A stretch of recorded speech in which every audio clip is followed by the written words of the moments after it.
혼자 살면 파산. 60대 은퇴자 생활비 현실 폭로. 모르면 큰일 납니다. 은퇴 후의 삶, 상상만큼 여유롭고 즐거울까요? 아니면 은퇴 후 생활비에 대한 걱정이 현실을 압도할까요? 은퇴는 대부분의 사람들이 인생에서 한 번쯤 꿈꾸는 휴식기입니다. 오랜 직장 생활 끝에 드디어 맞이한 자유의 시간이지만 은퇴 후 경제적인 현실을 무시할 수 없습니다. 특히 혼자 사는 60대 은퇴자의 경우 예상하지 못했던 지출로 인해 곤란을 겪을 수 있습니다.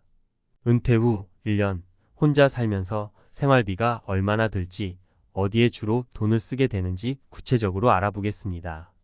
먼저 혼자 사는 60대 은퇴자들이 마주하는 현실적인 생활비 항목을 살펴보고 이와 관련된 사례를 통해 은퇴 후 경제적 준비가 얼마나 중요한지 이야기하겠습니다. 1. 주거비 마이너스 예상보다 큰 부담.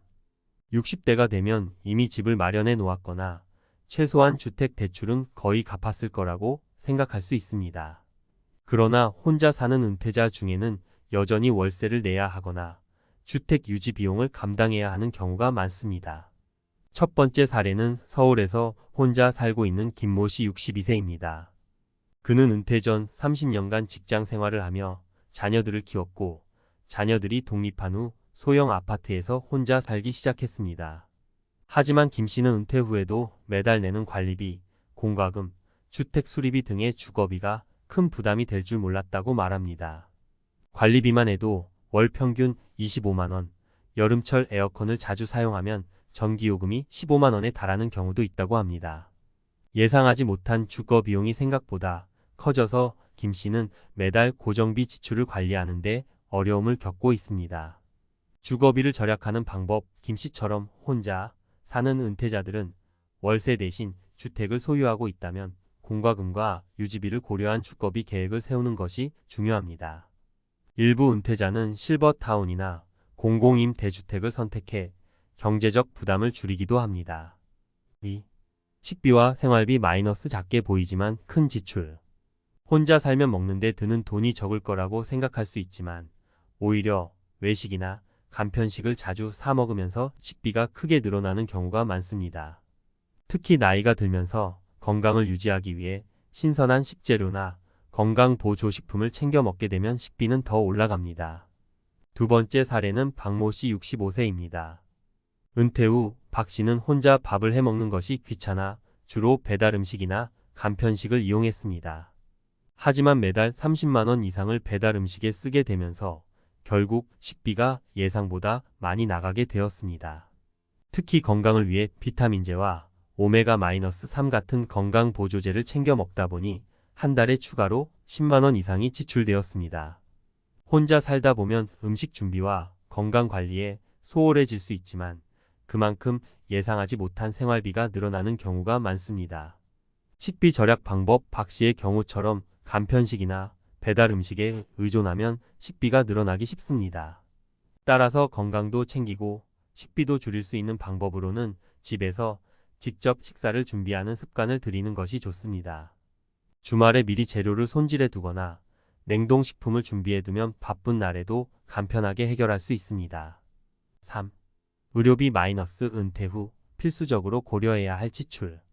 60대가 되면 건강관리에 신경 써야 하는 시기입니다. 건강을 유지하기 위해 정기적인 검진과 치료는 필수적이며 때로는 예상치 못한 의료비가 발생할 수 있습니다. 세 번째 사례는 정모 씨 67세입니다. 정 씨는 은퇴 전까지 건강하게 지냈지만 은퇴 후 건강검진에서 고혈압과 당뇨 초기 증상을 발견했습니다. 병원에 정기적으로 방문하고 약을 처방받으며 한 달에 약 15만 원 정도가 추가로 들게 되었습니다. 이외에도 치과 치료나 물리치료 같은 예상하지 못한 의료비가 발생하면서 매달 고정 지출에 의료비가 추가되었습니다. 혼자 살면서 아플 때는 누구에게도 도움을 받을 수 없다는 불안감까지 겹쳐 정 씨는 의료비에 대한 부담을 크게 느끼고 있습니다. 의료비 절약 방법. 정 씨의 경우처럼 은퇴 후 의료비는 필수적으로 고려해야 하는 지출입니다. 건강검진을 미리 받고 예방을 통해 질병을 관리하는 것이 중요하며 정부에서 제공하는 의료 지원 제도나 혜택을 적극적으로 활용하는 것도 하나의 방법입니다. 마무리 마이너스 계획 없는 은퇴는 위험하다. 혼자 살면 생활비가 적을 것이라는 생각은 큰 착각일 수 있습니다. 주거비, 식비, 그리고 의료비 등 필수적인 지출이 계속 발생하고 때로는 예상치 못한 비용이 들어갑니다. 따라서 은퇴 후 생활비에 대한 철저한 준비가 필요합니다. 위에서 소개한 사례들처럼 주거비와 생활비를 절약하는 방안을 찾고 의료비 부담을 줄이는 계획을 세우는 것이 중요합니다. 특히 혼자 사는 은퇴자일수록 자신이 예상한 생활비보다 더 많은 지출이 발생할 수 있다는 점을 명심해야 합니다. 예산을 세우고 생활 패턴을 조정하며 절약할 수 있는 부분을 찾는 노력이 필수입니다. 은퇴 후 경제적 어려움을 겪지 않으려면 지금부터라도 꼼꼼한 재정 계획을 세워야 합니다. 혼자 살면 파산. 60대 은퇴자 생활비 현실 폭로. 모르면 큰일 납니다. 전문가 칼럼. 은퇴 후 생활비는 많은 은퇴자들이 걱정하는 주요 문제 중 하나입니다. 특히 혼자 사는 60대 은퇴자들은 경제적 압박을 더 강하게 느낄 수 있습니다. 주거비, 식비, 의료비 등 필수적인 지출이 계속 발생하기 때문인데 많은 경우 예상보다 큰 금액이 들어가게 됩니다. 이번 칼럼에서는 혼자 사는 60대 은퇴자들이 직면할 수 있는 주요 지출 항목들을 구체적으로 살펴보고 이와 관련된 현실적인 해결 방안을 제시해 보겠습니다. 1. 주거비 부담에서 벗어나기 위한 전략. 주거비는 혼자 사는 은퇴자들에게 가장 큰 경제적 부담이 될 수 있습니다. 특히 대도시에 거주하거나 월세를 지불해야 하는 경우 은퇴 후에도 큰 비용을 지출하게 됩니다. 이미 집을 소유한 사람들도 관리비, 공과금, 집 수리비 등으로 매달 고정적인 지출이 발생합니다. 이런 상황은 주거비가 은퇴자 생활비에서 차지하는 비율이 매우 크다는 것을 의미합니다. 주거비 부담을 줄이는 방법 중 하나는 주거지를 소형화하거나 유지비가 적게 드는 곳으로 이사하는 것입니다. 예를 들어 실버타운이나 공공임대주택은 상대적으로 저렴한 주거 비용을 제공하며 이러한 옵션을 고려해보는 것이 좋습니다. 또한 지방으로 이주하여 생활비를 절약하는 방법도 있습니다. 일부 은퇴자들은 도시에서의 생활을 정리하고 생활비가 적게 드는 지역으로 이주해 주거비를 줄이는 선택을 합니다. 한편 주거비를 절감하는 또 다른 방법은 집을 소유한 은퇴자가 여유 공간을 임대해 추가 소득을 창출하는 것입니다. 방 하나를 임대하거나 에어비앤비와 같은 플랫폼을 이용해 단기 임대를 통해 생활비를 보충할 수 있습니다. 2.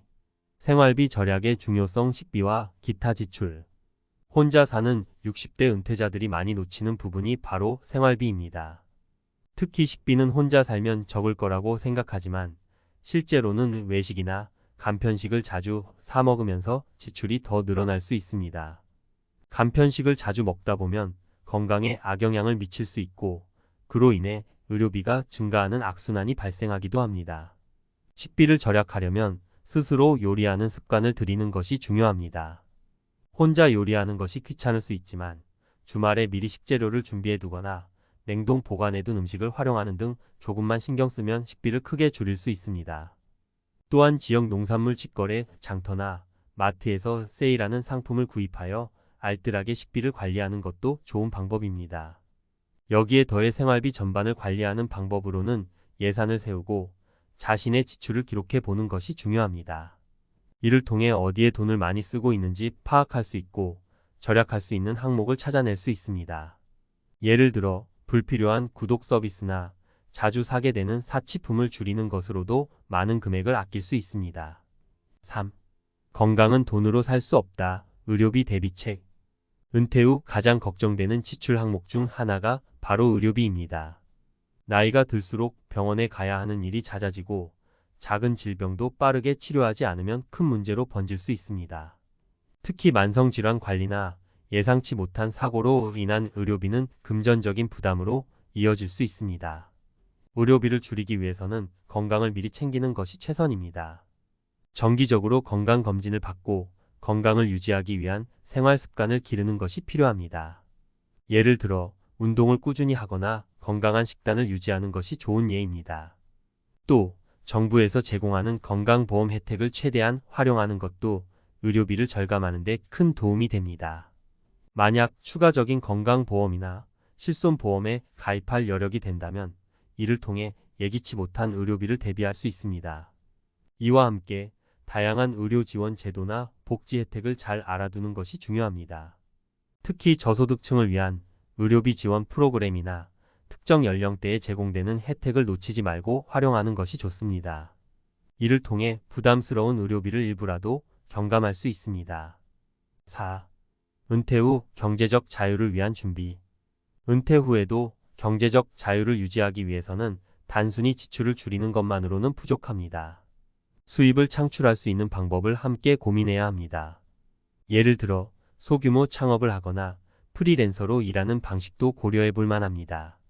취미를 직업으로 전환하거나 자신이 잘할 수 있는 분야에서 재취업을 하는 등 다양한 수익 창출 방법을 찾아야 합니다. 최근에는 온라인 플랫폼을 통해 자신이 가진 재능이나 지식을 활용해 수익을 창출하는 사람들도 많습니다. 예를 들어 유튜브 채널을 운영하거나 블로그를 통해 수익을 창출하는 방식이 대표적입니다. 이런 방식은 은퇴 후에도 일과 수입을 모두 충족시킬 수 있는 좋은 선택이 될 수 있습니다. 이 외에도 투자나 연금 상품을 잘 활용하는 것도 중요합니다. 미리 은퇴를 준비하면서 안정적인 투자 상품에 자금을 분산해 두거나 연금 수령액을 늘릴 수 있는 방안을 마련해 두는 것이 필요합니다. 또한 다양한 재정 관리 방법을 익혀 두어 은퇴 후 경제적 어려움에 빠지지 않도록 대비하는 것이 중요합니다. 5. 은퇴 후 경제 계획을 세우는 법. 이제 은퇴 후 생활비와 경제적 자유를 유지하기 위한 구체적인 계획을 세워볼 차례입니다. 먼저 은퇴 전에 자신의 재정 상태를 면밀히 검토하는 것이 중요합니다. 은퇴 후 예상되는 지출을 파악하고 이를 감당할 수 있는 수입원을 마련하는 것이 핵심입니다. 다음으로는 예산을 세우고 자신의 생활 패턴에 맞는 소비 계획을 만드는 것이 필요합니다. 지출 항목을 나누어 고정 지출과 변동 지출을 구분하고 불필요한 소비를 줄이는 방향으로 계획을 세워야 합니다. 또한 생활비 절감을 위한 다양한 방안을 모색하며 지출을 최대한 효율적으로 관리해야 합니다. 마지막으로 예상치 못한 지출에 대비하는 긴급 자금을 마련해 두는 것도 중요합니다. 갑작스러운 의료비나 가전제품 고장 등 예기치 못한 상황에 대비하기 위해 적절한 금액을 비상금으로 마련해 두는 것이 필요합니다. 결론 은퇴 후 경제적 안정을 위해 필요한 것. 혼자 사는 60대 은퇴자에게는 예상치 못한 경제적 어려움이 발생할 수 있습니다. 주거비, 식비, 의료비 등 생활비 전반을 관리하기 위한 준비가 필수적입니다. 이를 위해 미리 경제 계획을 세우고 지출을 효율적으로 관리하며 수입원을 다양화하는 것이 중요합니다. 이번 칼럼을 통해 혼자 사는 은퇴자들이 직면할 수 있는 주요 지출 항목과 그 해결 방안을 살펴보았습니다. 은퇴 후에도 경제적 안정을 유지하기 위해서는 철저한 준비와 계획이 필수입니다. 지금부터라도 자신의 재정 상태를 면밀히 검토하고 은퇴 후 생활비를 미리 계산해보며 다양한 방법을 통해 경제적 자유를 유지하는 방법을 모색해야 할 것입니다. 은퇴에 비참한 끝 부모와 자녀 사이에 낀 베이비 부머의 충격적 현실. 안녕하세요, 여러분. 혹시 은퇴라는 말을 들으면 어떤 기분이 드시나요? 이제 일에서 벗어나 자유로운 시간을 즐길 수 있겠다. 그동안 너무 열심히 살았으니 푹 쉬어야지라는 기대감이 드실 수도 있고, 정기적 소득이 사라지면 어떻게 살아가지? 아직 자녀들이 독립 못했는데 같은 막막함이 스쳐갈 수도 있을 겁니다. 사실 은퇴라는 단어가 주는 느낌은 사람마다 다를 거예요. 누군가에게는 인생 제이막의 시작일 수도 있지만 또 누군가에게는 노후 준비의 현실이 와 다 공포와 불안으로 다가올 수도 있죠. 그 중에서도 오늘 다뤄볼 이야기는 요즘 많이들 들어보셨을 베이비 부머 세대가 처한 현실입니다. 이 세대는 대개 부모와 자녀를 동시에 부양해야 하는 소위 샌드위치 세대라고 불리죠. 젊어서부터 악착같이 살아오셨고 우리나라 경제 발전의 중심축 역할을 해오셨는데 막상 퇴직 나이가 가까워지거나 이미 은퇴를 한 상태가 되어보니 놀랍게도 쉴 틈이 없는 상황이라는 거예요. 한편으로는 부모님을 보살펴야 하고 다른 한편으로는 아직 자녀들이 완전히 독립하지 못해서 뒷바라지가 필요한 상황입니다. 그런데 본인 노후 자금은 정작 충분하지 않고 손주 돌봄까지 맡게 되는 경우도 적지 않죠. 오늘은 이런 베이비 부머 세대가 왜 은퇴를 제대로 맞이하기 어려운지, 그리고 그 현실이 얼마나 충격적인지 사례를 통해 살펴보려고 해요. 구체적으로 3가지 이야기를 나눠보겠습니다. 혹시나 비슷한 고민을 하고 계시다면 조금이나마 공감과 위로가 되길 바랍니다. 1. 부모, 자녀 사이에서 진퇴양난 김정숙 가명 씨 이야기. 첫 번째 사례로 가명으로 김정숙 씨 이야기부터 해볼게요. 60대 초반이 된 김정숙 씨는 몇 달 전까지만 해도 정년퇴직을 기대하며 이제 내 삶을 좀 찾아봐야지 하는 설렘이 있었습니다. 그러나 현실은 그리 녹록지 않았습니다. 부모님 부양 문제, 김정숙 씨의 어머니는 80대 중반에 접어들며 건강이 부쩍 안 좋아지셨습니다. 일상생활에서 손이 많이 가는 편이어서 입원이나 간병 문제가 늘 따라다니죠. 문제는 간병 비용이 정말 만만치 않다는 거예요. 김정숙 씨 혼자 부담하기에는 너무 큰 돈이고 형제들도 각자 사정이 있다 보니 매달리는 비용이 커서 조금씩 문제가 쌓이고 있습니다. 자녀의 독립지원 두 번째 고민은 결혼 정년기에 접어든 아들에 대한 부분입니다. 김정숙 씨 아들은 대학 졸업 후 몇 번의 취업 실패를 겪고 결국 비정규직으로 근근히 버티고 있는데요. 경제적으로 여유가 없어 독립은커녕 결혼도 막막합니다. 요즘 취업 시장이 워낙 어렵잖아요. 부모 입장에서는 자녀가 좀 더 안정적인 직장에 들어가길 바라는 마음에 계속 학원비나 용돈을 보태주곤 했지만 그게 결국 김정숙 씨 노후 자금을 깎아먹는 결과가 되었습니다. 이런 상황에서 김정숙 씨가 최근 퇴직을 하면서 가장 큰 문제가 된 건 정기 수입의 공백이에요. 이때부터는 연금을 기대해야 하지만 대한민국 평균 연금이 현실적으로 생활비를 제대로 커버해주진 않습니다. 모아둔 돈도 기대만큼 많지 않고요. 그래서 김정숙 씨는 퇴직 직후 다시 파트타임으로 일자리를 알아보는 중입니다. 그런데 나이도 있고 최근 경기 침체 등 여러 요인 때문에 적절한 자리를 찾기 쉽지 않아요. 젊어서부터 자녀 교육을 위해 또 부모님 병원비를 위해 노력했는데 정작 자기 자신을 위한 은퇴 준비는 뒷전이 된 셈이죠. 여기서 느껴지는 건 은퇴를 해야 하는데 못한다 라는 절망감이에요. 너무 오래 기다린 은퇴였는데 막상 닥치고 보니 쉴 수가 없다는 겁니다. 김정숙 씨 같은 분들이 요즘 아주 많습니다. 2. 평생 맞벌이 했는데 남은 건 빚 최윤성 가명 씨 이야기. 두 번째는 맞벌이 부부였지만 막상 은퇴에 가까워지니 부모님과 자녀 문제를 동시다발적으로 해결해야 하는 상황에 몰린 최윤성 씨 부부 이야기입니다. 이 부부는 50대 후반인데 젊었을 때부터 정말 악착같이 일해서 수도권에 내 집 마련까지 했습니다. 그 덕에 어느 정도 안정감을 느꼈지만 갑자기 닥친 경제 위기와 예상치 못한 지출이 겹치면서 상황이 크게 바뀌었죠. 장인 장모님과 시부모님 동시 케어, 최윤성 씨 부부는 효도, 관광도 보내드리고 용돈도 꼬박꼬박 드려야지 하는 마음이 컸습니다. 게다가 두 분 다 외동이라 양쪽 부모님을 둘이 책임져야 했어요. 그런데 장인 장모님 댁이 갑자기 큰 수해를 입어서 집을 수리하고 새 가전 사들이느라 한동안 생활비의 상당 부분을 거기에 쏟아부었죠. 시부모님은 요양병원을 오가시는 상황이라 병원비나 간병비도 계속 들어갑니다. 자녀 해외 유학 비용 또 하나의 예기치 못했던 대형 지출이 바로 자녀 유학 비용이었습니다. 자식 교육만큼은 절대 포기할 수 없다는 생각으로 대출까지 받아서 유학을 보냈는데 막상 해외에서 학업이 길어지고 물가가 예상을 훌쩍 뛰어넘으면서 빚이 어느새 눈덩이처럼 불어났어요. 어느새 부부의 나이가 50대 후반이 되었고 앞으로 몇 년 후에 정년이라는 기점이 다가오는데 대출 상환이 남아있으니 은퇴를 차마 엄두도 못 내고 있습니다. 그럼에도 불구하고 부모님들 간병과 자녀 교육 지원은 끊을 수가 없어요. 이 와중에 집의 대출 금리가 오르고 모아둔 돈에서 계속 빠져나가니 이분들 입장에서는 내 인생의 은퇴는 물 건너갔다는 씁쓸함이 크겠죠. 맞벌이 부부가 되면 보통은 경제적으로 좀 여유롭겠다라고 생각하기 쉽지만 현실은 무조건 맞벌이라고 해서 무조건 여유로운 것도 아닙니다. 계획에 없던 돌발 변수가 한 번, 두 번 터지면 그 파급력이 너무 크거든요. 3. 자녀 양육 손주, 돌봄까지 이민재 가명 씨 이야기. 세 번째 사례는 이미 자녀를 키우고 다 키웠다. 생각했는데 다시 손주까지 돌봐야 하는 상황에 놓인 이민재 씨 이야기입니다. 요즘 60대, 70대 분들 중에 손주 돌봄 하시는 분들이 꽤 많잖아요. 그 이유 중 하나가 자녀 부부가 둘 다 직장 생활을 해야 해서 육아를 맡길 곳이 마땅치 않다는 겁니다.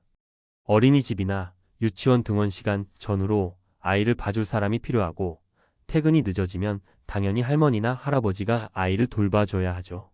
문제는 시간과 체력의 소모뿐만 아니라 경제적 지원도 어느 정도 필요한 상황이 온다는 거예요. 손주가 아프기라도 하면 병원비나 약값을 어떻게든 보태야 하고 또 자녀 부부 형편이 넉넉치 않아서 아이 용품도 대신 사줄 때가 많습니다. 물론 손주는 예쁘고 사랑스럽지만 그 돌봄이 매일매일의 의무가 되어버리면 정작 본인 은퇴 생활을 누릴 수가 없어요. 이민재 씨는 70이 가까운 나이에도 아침 일찍 일어나 손주를 어린이집에 데려다주고 오후에는 다시 데려와서 저녁까지 돌봐야 하는 스케줄로 움직입니다. 최근에는 허리 통증이 심해졌는데 병원 갈 시간조차 제대로 못 내고 있어요. 자녀 부부가 혹시 눈치라도 볼까 봐 힘들다는 말도 꺼내기 어렵습니다. 게다가 자녀 사정도 빠듯하니 내가 더는 못해주면 어쩌나 하는 죄책감마저 든다고 하네요. 원래는 가벼운 여행도 다니고 친구들과 취미생활도 즐기며 살아보고 싶었는데 손주 돌보느라 모든 스케줄이 무의미해졌습니다. 연금이 많으면 또 모를까? 가진 돈도 적고 부모와 자녀 사이를 오가며 이미 재정이 많이 빠져나간 터라 은퇴라기보다는 여전히 삶의 무게가 가득하죠. 베이비 부머 세대의 은퇴 왜 비참한가? 위 사례들을 보면 겉에서 보기엔 그래도 안정적으로 살아왔겠지라고 생각하기 쉽지만 속을 들여다보면 부모 부양 자녀 지원이라는 이중, 삼중 부담으로 인해 은퇴를 제대로 준비할 여력이 부족했다는 공통점이 있어요. 평생 열심히 일해왔지만 내 노후를 위한 저축이나 투자는 생각보다 신경 쓸 틈이 없었던 거죠. 또한 주거비, 간병비, 교육비 같은 큰 지출이 예상치 못한 시점에 훅 치고 들어오면 누구라도 당황할 수밖에 없습니다. 직장에 다닐 때는 어떻게든 월급으로 커버가 되지만 퇴직 후에는 소득 구조가 완전히 바뀌니까요. 연금이 적거나 아예 연금이 없는 분들도 계시고 개인연금을 들어놨더라도 그 금액이 턱없이 부족할 수 있습니다. 무엇보다도 요즘은 연장 근무나 재취업이 쉽지 않은 시대입니다. 나이는 들었고 경력은 많아도 마땅한 일자리를 구하기가 어렵고 설령 구해도 임금이 많이 낮아지는 게 현실이죠. 이런 복합적인 문제들이 겹치다 보니 베이비 부머 세대에게 은퇴는 비참하다는 표현까지 나오게 된 겁니다. 그럼 어떻게 해야 할까? 현실적인 문제로 많은 분들이 이미 은퇴 직전이거나 은퇴를 맞이해버린 상태일 거예요. 그렇다고 우리가 손 놓고 어쩔 수 없다며 포기할 수는 없잖아요. 어떤 분들에겐 조금 늦은 감이 있겠지만 그래도 몇 가지 방향을 고민해 보실 수 있습니다. 부모 자녀와의 재정 분담, 구조, 재정비. 부모님이 계시다면 형제들과 부담을 나누는 구체적인 플랜을 세워보세요. 간병 문제도 국가 지원 제도장 기요양보험 등을 적극 활용해야 합니다. 자녀에게 현실적으로 도움 줄 수 있는 범위를 솔직하게 이야기하고 독립 시기에 대한 계획을 세우는 것도 중요합니다. 사랑의 마음과 경제적 한계 사이에서 조율이 필요해요. 재취업이나 소규모 창업, 파트타임 고려. 이제 와서 풀타임으로 복귀하기 어렵다면 경험과 네트워크를 활용해 파트타임 혹은 자문 형태로 일할 수 있는지 찾아보는 것도 방법입니다. 정부나 지자체에서 운영하는 시니어 일자리 프로그램이 의외로 다양하니 알아보면 도움이 될 수 있어요. 의료 주거 지원 제도 파악하기. 연금 외에도 65세 이상 노인을 대상으로 한 각종 지원 정책이 있습니다. 기초연금, 주거 지원, 의료비 지원 등. 장기 요양 등급을 받거나 간병인을 지원받을 수 있는지 미리 알아보세요. 부모님이나 본인이 연로하실 경우 막연히 개인 비용으로만 해결하려고 하면 감당이 안 될 수 있습니다. 자녀 교육 양육비 줄이는 협의. 이미 충분히 지원해 주셨다면 지금부터라도 자녀에게 상황을 솔직히 털어놓고 함께 대안을 찾는 게 필요합니다. 손주 돌봄 역시 마찬가지예요. 서로 대화 없이 어쩔 수 없지 하고 있으면 끝도 없이 지칩니다. 가족끼리라도 역할 분담과 육아비 분담에 대해 합의를 해보셔야 해요. 마치며 베이비 부머 세대가 겪고 있는 이 은퇴 없는 은퇴 상황은 사실 우리의 사회 구조와 가족 문화가 만든 결과물이기도 합니다. 가족에 대한 책임감, 효에 대한 전통적 가치, 그리고 높아진 자녀 교육 열망 등이 맞물려서 나온 복합적인 문제죠. 물론 이런 희생과 헌신이 있었기에 우리 사회도 성장해온 측면이 있습니다만 개인의 노후가 보장되지 못하고 비참하다는 표현까지 나오게 된 건 안타까운 일입니다. 김정숙 씨, 최윤성 씨 부부, 이민재 씨 같은 사례는 주변에서도 어렵지 않게 찾아볼 수 있습니다. 그래서 우리는 이 문제를 개인의 책임만으로 돌릴 게 아니라 국가와 사회 전체적으로도 어떻게 부담을 분산시킬 수 있을지 제도적으로 어떤 지원을 더 해야 할지를 고민해야 해요. 하지만 당장 우리 개개인이 할 수 있는 일은 가족과 솔직히 대화하고 각종 지원 제도를 최대한 활용하며 은퇴 후에도 적절히 일할 수 있는 방안을 찾아보는 것 정도겠죠. 쉬운 길은 아니지만 적어도 아무 대안 없이 무작정 버티는 것보다는 나은 결과를 기대할 수 있을 겁니다. 마지막으로 지금 막막함을 느끼는 분들에게 전하고 싶은 메시지는 이겁니다. 나 혼자 모든 걸 짊어지려 하지 마세요. 가족과 친구와 제도와 그리고 전문가들과 상의하세요. 인생은 길고 우리가 한 사람의 짐으로 버틸 수 없는 문제들도 많습니다. 조금씩 힘을 나누고 적절한 방법을 찾아보면서 비참한 끝이라고 불리는 은퇴가 조금이라도 덜 아픈 현실이 되길 바랍니다. 오늘 이야기가 베이비 부머 세대의 현실을 이해하고 공감하는데 조금이나마 도움이 됐으면 좋겠습니다. 우리가 겪는 이 은퇴 문제, 서로의 상황을 이해하고 도울 수 있는 통로가 더 많이 생겼으면 하는 바람입니다. 퇴직하고 나면 자유가 올 줄 알았습니다. 더는 회의도 보고서도 학부모 상담도 없다는 것에 우리는 안도했고요. 하지만 그 자유에는 값이 있었습니다. 바로 매달 생활비로 나가는 돈, 병원비, 자녀 지원금, 예상치 못한 수리비, 명절 비용. 눈앞에서 빠르게 사라지는 예금 잔고를 보면서 우리는 처음으로 숨이 막힌다는 말을 실감했죠. 30년 가까이 교사로 근무했던 우리 부부는 소득이 일정했고 연금도 나오리라는 믿음이 있었습니다. 하지만 월급이 끊기는 순간 우린 그 모든 게 예상보다 부족하다는 걸 깨달았고요. 그제서야 통장에 6억이라는 숫자가 찍혔을 때 처음으로 숨통이 트인다는 말을 할 수 있었습니다. 이 경제적 자유의 기준 정말 6억이면 될까? 많은 사람들이 묻습니다. 도대체 은퇴 후 얼마가 있어야 불안하지 않나요? 정답은 사람마다 다르지만 우리 부부 기준으로는 6억이 심리적 마지노선이었습니다. 단순히 돈의 액수만이 아니라 그 6억이 우리에게 주는 의미는 이랬습니다.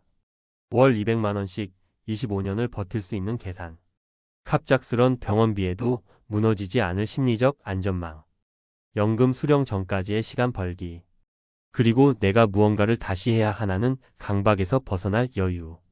우리는 퇴직 직전 몇 년간 생활비를 줄이고 투자 대신 안전 자산에 집중하고 자녀 독립을 밀어붙이는 등 6억을 만들기 위한 집중 모드에 들어갔습니다.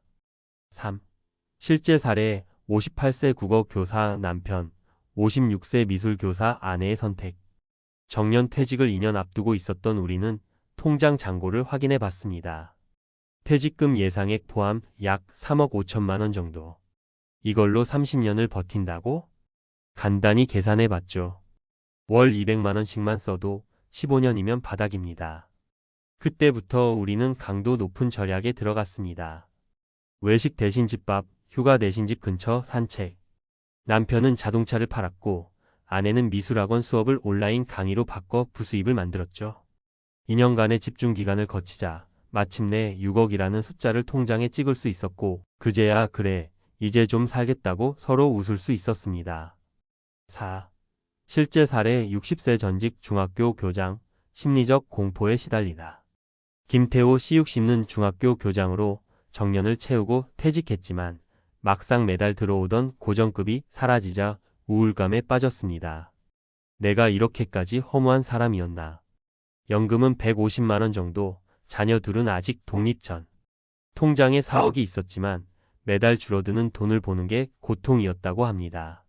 그는 이후 퇴직금 중 1억을 전세 보증금에 묻고 나머지는 배당형 ETF에 분산 투자했습니다. 연수익률 4%를 목표로 하며 심리적 안정을 찾았고 이후엔 작은 글쓰기 아르바이트로 생활 리듬을 회복했죠. 그는 말합니다. 6억이란 숫자보다 돈이 줄어들지 않는 구조를 만든 게 숨통을 틔웠습니다. 5. 실제 사례 59세 영어 교사, 은퇴 후 일자리로 연명하려다 깨달은 교훈. 조혜란 씨는 은퇴 후에도 뭔가 계속해야 할 것 같아 대학 시간 강사나 교재 편집 등 일거리를 알아봤습니다. 하지만 현실은 냉혹했습니다. 60 넘으면 아무도 안 써요. 이력서 자체를 안 봐요. 그녀는 결국 퇴직금과 예금 일부를 빼서 안정적인 배당주에 투자했고 나머지는 생활 자금으로 분리해 관리하며 스스로를 단련시켰습니다.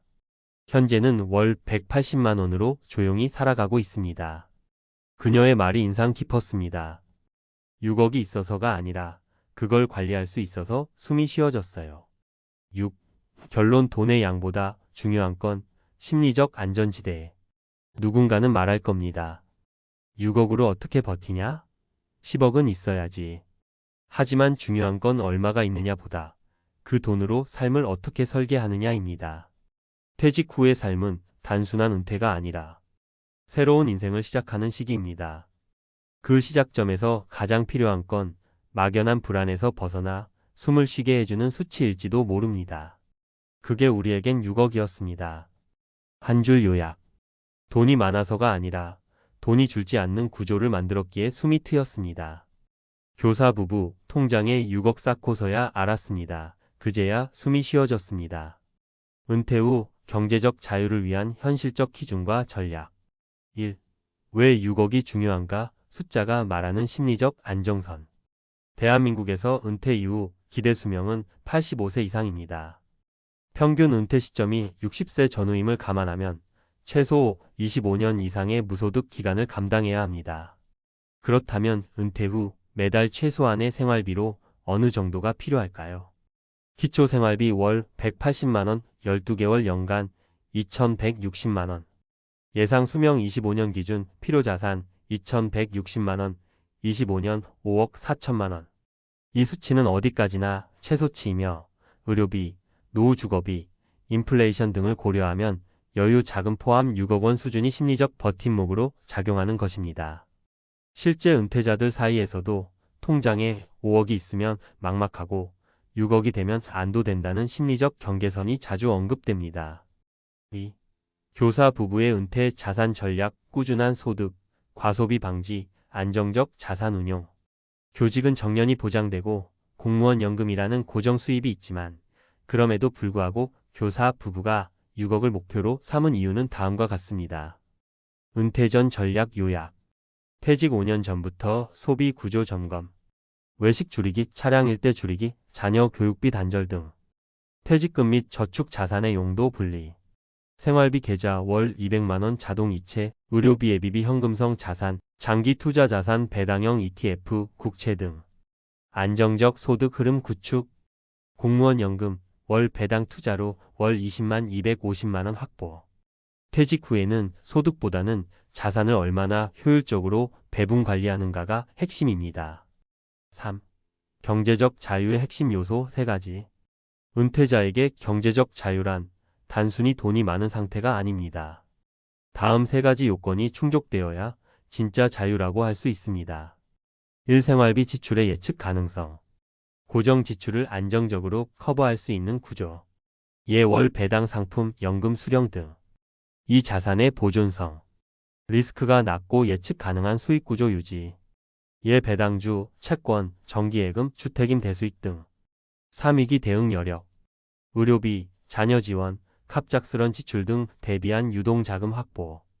보통 총 자산의 1020%는 현금성 자산으로 운영 권장. 4. 실제 은퇴 사례로 본 현실적인 조언. 사례 58세 교사, 부부 생활비 절약형 준비. 퇴직 전 자녀 독립 완료 교육비 제거. 차량 일대 처분 보험료, 유류비 절감. 생활비 월 220만원 수준 유지. 퇴직 후 6억 중 4억은 정기예금 MMF에 2억은 배당 주식에 분산 투자. 공무원 연금 월 180만원 투자, 수익 40만원 확보. 생활비보다 소득이 많아지니 그제야 마음이 편안해졌습니다. 사례 61세 공립학교 교장 소득 연장형 준비. 퇴직 후 강연, 원고료 등 비정기 소득 유지. 퇴직금 중 일부는 연금형 보험 상품에 가입. 자산 총액 약 6억 중 1억은 의료비 비상 자금으로 유보. 자녀 결혼 지원 등 일시적 큰 지출 후에도 안정적 생활 가능. 경제적 자유는 일하지 않아도 불안하지 않은 구조였어요. 사례 60세 미술 교사 집 중심형 자산 재편. 본인 명의 아파트 전세로 전환 유동성 확보. 전세 보증금 3억 저축 자산 3억으로 자산 운용. 향후 시니어타운 입주 고려해 주거비용 재조정 계획 수립 중. 집이 자산이라고 생각했지만 현금이 없으면 아무 소용 없다는 걸 깨달았어요. 5. 전문가 조언. 은퇴 후 6억은 출발점이지 도착점이 아니다. 은퇴 후 삶은 단순히 버티는 게 아닌 유지 가능한 삶의 질을 유지하는 것입니다. 6억 원이 반드시 절대적인 수치는 아니지만 심리적 안정성과 자산 운용의 기준점으로서 유의미한 수치입니다. 재무설계 전문가 조언. 퇴직 10년 전부터 자산 구성 점검. 소득형 자산을 최소 30% 이상 확보할 것. 연금 투자 수익 비상 자금의 3중 구조로 안정성 확보. 마무리 요약. 은퇴 후 경제적 자유를 위해선 6억이라는 기준이 심리적, 재무적으로 유효한 기준선일 수 있습니다. 하지만 더 중요한 것은 그 자산을 어떻게 나누고 지키고 운용하느냐입니다. 결국 은퇴 설계란 돈이 아니라 구조입니다. 돈이 나를 일하게 하는 구조를 만들어 놓을 때 진짜 숨이 쉬어지는 삶이 시작됩니다. 퇴직 후 남편과 한 집에서 지내는 건 마치 하루 종일 휴일 모드의 동료와 일하는 느낌일지도 모릅니다.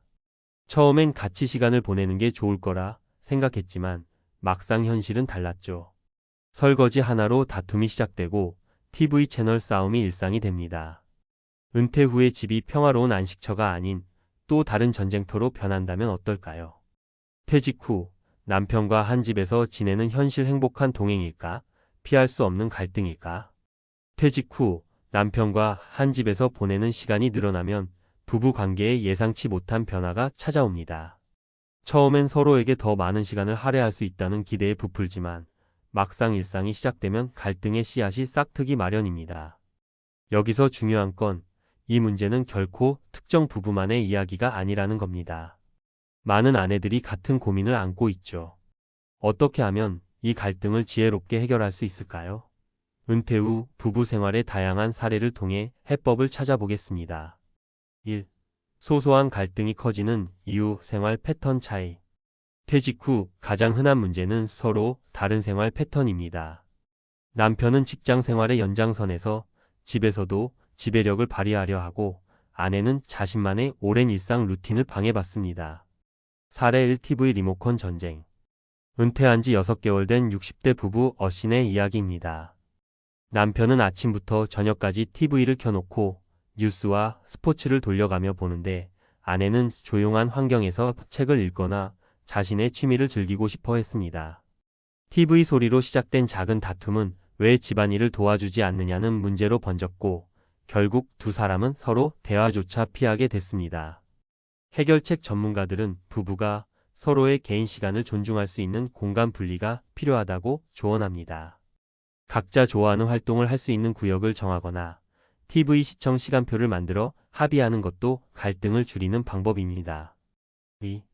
역할 분담의 불균형. 가사 노동 문제. 퇴직 후에도 가사 노동은 여전히 아내의 몫인 경우가 많습니다.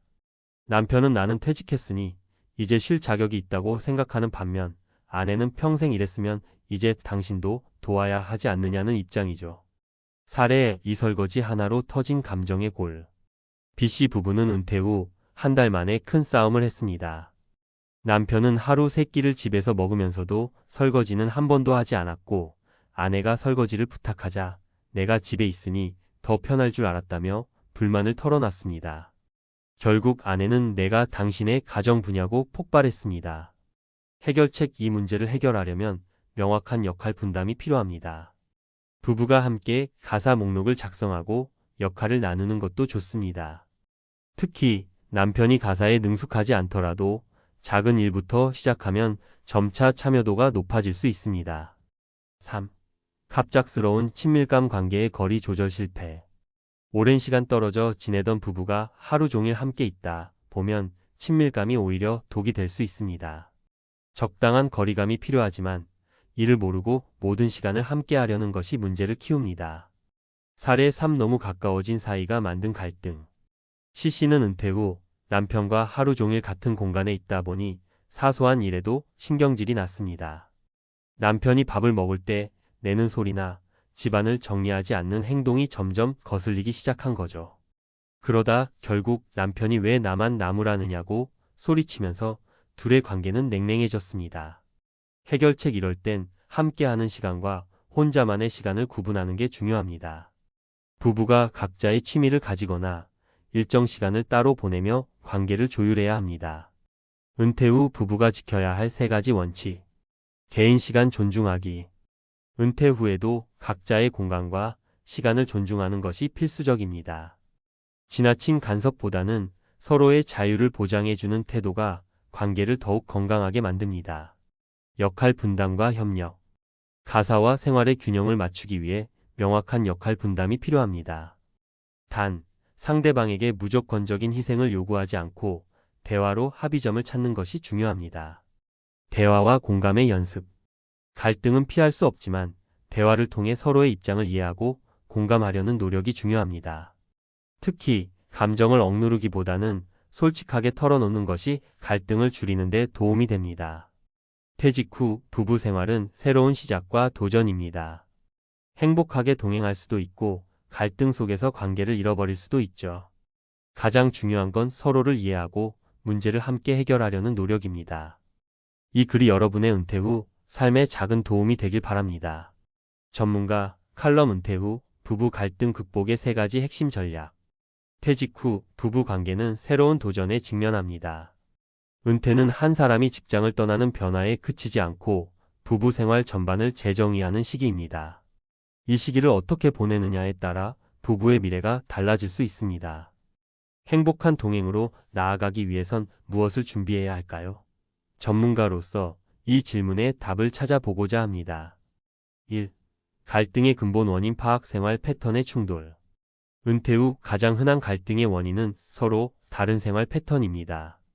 특히 남편은 집에서 자신만의 방식을 고수하려 하고 아내는 오랜 시간 유지해 온 일상에 대한 방해로 느끼죠.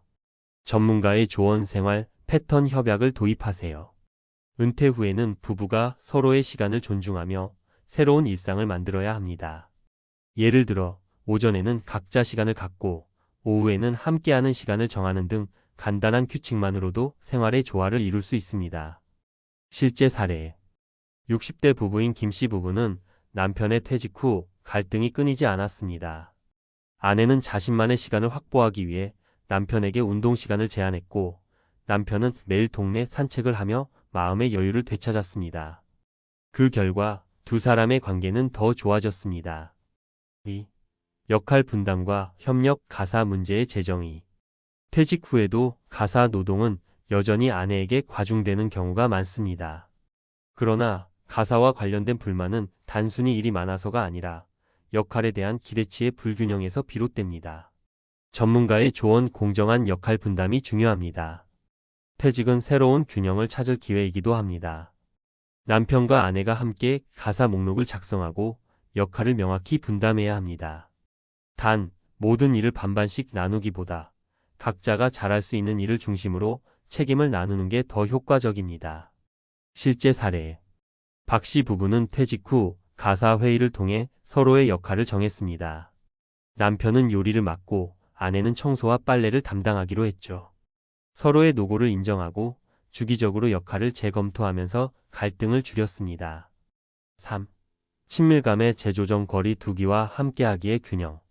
부부 관계는 적당한 거리감이 유지될 때 더 건강하게 유지됩니다.